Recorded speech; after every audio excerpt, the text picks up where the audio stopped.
श्री कृष्णाय नमः। श्री गोपीजन वल्लभाय नमः। श्रीमदाचार्य चरण कमलेभ्ये नमः।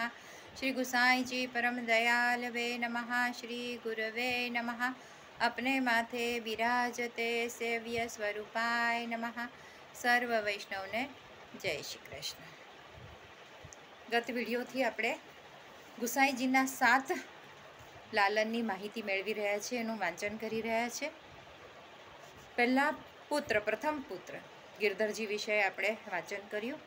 આજે દ્વિતીય પુત્ર શ્રી ગોવિંદજી। શ્રી ગોવિંદજીનું પ્રાકટ્ય પણ અડેલમાં જ થયું હતું। એઓ સેવામાં ખૂબ જ આસક્તિ ધરાવતા હતા। એમના વહુજીનું નામ શ્રી રાણી વહુજી હતું। તેમને ઘરમાં બધા જ રાજાજી નામ તરીકે કહેતા, એટલે રાજાજી એમનું ઉપનામ હતું। અને ગુસાઈજીએ તેમને માથે વિઠ્ઠલનાથજીનું સ્વરૂપ પધરાવી આપ્યું હતું, જે હાલ નાથદ્વારામાં જ બિરાજે છે। તેઓ સેવાના આગ્રહ હતા અને એટલે જ એ ઠાકોરજીના ઐશ્વર્ય ધર્મ સ્વરૂપનું હતા એવી રીતે માનવામાં આવે છે। અને 51 વર્ષમાં જ તેમણે નિત્યલીલામાં પ્રવેશ કર્યો હતો। ત્યાર પછી તૃતીય પુત્ર શ્રી બાલકૃષ્ણજી। ત્રીજા પુત્ર શ્રી બાલકૃષ્ણજીનું પ્રાકટ્ય અડેલમાં થયું હતું। તેઓનો વર્ણ જે છે એટલે રંગ મેઘશ્યામ હતો અને એમનું દેહ ધષ્ટપુષ્ટ સોહામણું હતું એકદમ, એટલે બધા જ એમને ઘરમાં રાજીવ લોચન તરીકે કહેતા। નેત્ર અતિશય સુંદર હતા। તેમને એમના નાના ભાઈ યદુનાથજી સાથે ગાઢ પ્રેમ હતો અને એમના વહુજીનું નામ હતું શ્રી કમલાવતી વહુજી।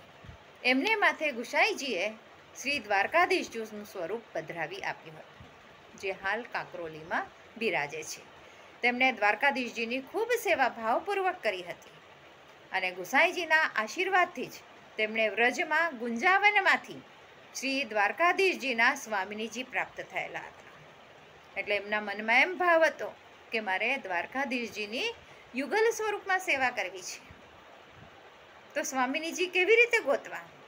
ત્યારે ગુસાઈજીએ એક કડું આપ્યું હતું અને કહ્યું કે જે સ્વરૂપને આ કડું પહેરાવશો, બંધ બેસશે, એ સ્વામિનીજી છે। એટલે નિત્યનો એમનો ક્રમ થઈ ગયો હતો કે બપોરનું ભોજન લે અને પછી શોધવા નીકળી પડે, અને એવી રીતે શોધ કરતાં કરતાં ગુંજાવનમાં એમને એક સ્વરૂપ પ્રાપ્ત થયું હતું, અને જે દ્વારકાધીશ પ્રભુ સાથે જ ત્યાં કાંકરોલીમાં બિરાજે છે। પણ એ સ્વરૂપની ઝાંકી બધા વૈષ્ણવોને થતી નથી।